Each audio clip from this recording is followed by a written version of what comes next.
बेचने वाले हैं, टेबल साफ करने वाले। देखिए, ये कुछ नेता ऐसे हैं जो अपने बयानों से सुर्खियों में बने रहना चाहते हैं और जिनकी राजनीति सिर्फ बांटो और शासन करो पे चलती है। बांटने का काम कभी जाति के आधार पर, कभी धर्म के आधार पर, कभी भाषा के आधार पर, तो कभी क्षेत्र के आधार पर।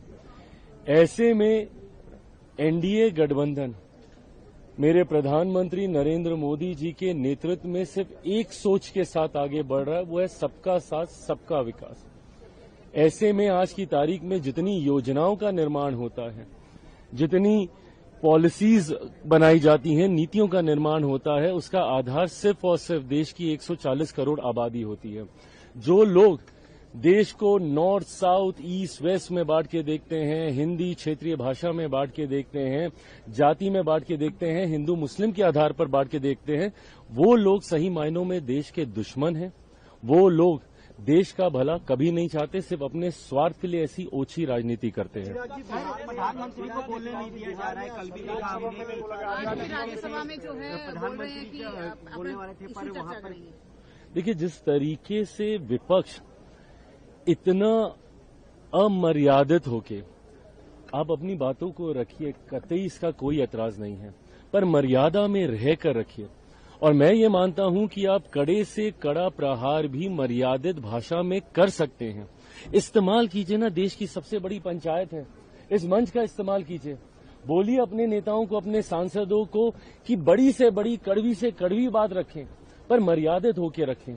आप मुझे बताइए, ये कैसी परंपरा की शुरुआत कर रहे हैं ये लोग, जहां टेबल पे चढ़ जाते हैं, सेक्रेटरी जनरल के टेबल के ऊपर खड़े हुए हैं, चेयर के ऊपर कागज फाड़ के फेंक रहे हैं। जो पहली बार के सांसद हैं, कैसी परंपरा नेता प्रतिपक्ष उनको देकर जाना चाह रहे हैं। अभी 2 दिन पहले एनडीए संसदीय दल की बैठक में प्रधानमंत्री जी आचरण सिखा रहे हैं सारे यंग मेंबर पार्लियामेंट्स को, जो फर्स्ट टाइमर्स हैं, उनको बता रहे हैं कि कैसे आपको आचरण करना। और वो क्या देख रहे हैं, मेरी पार्टी में 3 फर्स्ट टाइम मेंबर पार्लियामेंट्स हैं, वो अगर ये सारी चीजें आज देखेंगे, वो भविष्य में वो लोग क्या सीखेंगे, क्या असर पड़ेगा। परंपराएं, नियम, कानून क्या कुछ मायने नहीं रखते। आप बोलिए ना, आप अपनी बातों को रखिए, पर जब आप बोलेंगे तभी तो देश सुनेगा, तभी तो जनता तक भी आपकी बात जाएगी। और मुझे तो अफसोस इस बात का है कि एक व्यक्ति के अहंकार में, नेता प्रतिपक्ष के अहंकार में पूरा विपक्ष वॉश आउट हो रहा है। बंगाल में चुनाव है, क्या टीएमसी को इस मंच का इस्तेमाल नहीं करना चाहिए था? ममता बनर्जी जी सुप्रीम कोर्ट तक चली जा रही हैं अपनी बात रखने के लिए। और यहां जहां देश की सबसे बड़ी पंचायत है, जहां से आप एक शब्द बोलेंगे वो एम्पलीफाई होकर पूरे देश, दुनिया तक वो जाएगा। क्या टीएमसी के नेताओं को इस मंच का इस्तेमाल नहीं करना चाहिए था? सपा को इस मंच का इस्तेमाल नहीं करना चाहिए था? बट एक व्यक्ति के अहंकार में, अहंकार भी नहीं, उनकी जिद में, वो जो एक बच्चों की जिद होती है ना कि मैं बोलूंगा तो यही बोलूंगा, रूलिंग आ जाए, नियम बन जाए, कानून बन जाए, उसमें पूरा विपक्ष बहता जा रहा है। मुझे लगता है विपक्ष को भी समझने की जरूरत है कि जिनको उन्होंने नेता प्रतिपक्ष बनाया हुआ है, उनके पीछे खड़े होने से क्या उनको लाभ मिल रहा है कि उल्टा उनका नुकसान हो रहा है। नियम निकल गया है, गृह मंत्री ने कहा है कि अश्लील गाने नहीं चलेंगे, गाने बजते हैं तो उन पर एक्शन लिया जाएगा। मुझे लगता है ये सही फैसला है और ये होना भी चाहिए। मैं बार बार बोल रहा हूं, भाषा की मर्यादा, भले वो संस्कृति से जुड़ी हुई हो, संबोधनों से जुड़ी हुई हो, हमेशा ऐसी रहनी चाहिए जो आने वाली पीढ़ी को कुछ सिखाए। ऐसे में मेरा राज्य कई बार इस बात को लेकर बदनाम होता है, मेरी भाषाएं इस बात को लेकर बदनाम होती है कि इस भाषा में ऐसे अश्लील गाने बनाए जाते हैं। ऐसे में लोकसभा, विधानसभा के चुनाव में भी इस बात को लेकर काफी चिंताएं हर राजनीतिक दल की थी। मुझे लगता है ये सही समय पे लिया गया सही फैसला है बिहार सरकार का। कल कमल हासन राजभवन बोल रहे थे और एसआईआर में बोलते उन्होंने कहा है कि Bihar is the land of many living डेड्स।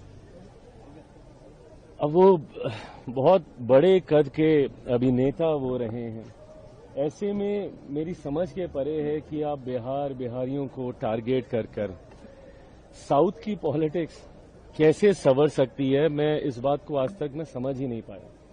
देश across the length and the breadth of the country, हम सब पहले भारतीय हैं और हमारे देश में कोई ड्यूअल सिटीजनशिप का प्रावधान नहीं है कि एक राज्य से दूसरे राज्य की बात करने के लिए आपको वहां की नागरिकता लेनी होगी या वहां पे जाकर कार्य करने के लिए आपको वहां की सरकार की सहमति लेनी होगी। ऐसे में कई बार देखा गया है नॉर्थ इंडियंस, यूपी, बिहार के लोगों को अपने अपने राजनीतिक लाभ के लिए टारगेट करने का प्रयास किया गया है। बहरहाल समय समय पर देश को की जनता ने इन विषयों का जवाब दिया है। मैं ये मानता हूं कि आज की तारीख में बिहारियों को आप इग्नोर नहीं कर सकते हैं। कौन सी व्यवस्था ऐसी नहीं है जहां पे बिहारी नहीं है। मीडिया हाउसेस से लेके बिजनेस हाउसेस से लेके IAS, IPS ऑफिसर्स, दुनिया भर की व्यवस्थाओं में हाईएस्ट पोस्ट से लेके मजदूर क्लास तक आपको भारी संख्या में बिहारी दिखेंगे। बिहारी देश के पहिए को चलाने में एक अहम भूमिका निभा रहे हैं। ऐसे में बार बार उन पर अगर इस तरीके का प्रहार किया जाएगा तो बिहारी भी खामोश नहीं बैठेंगे।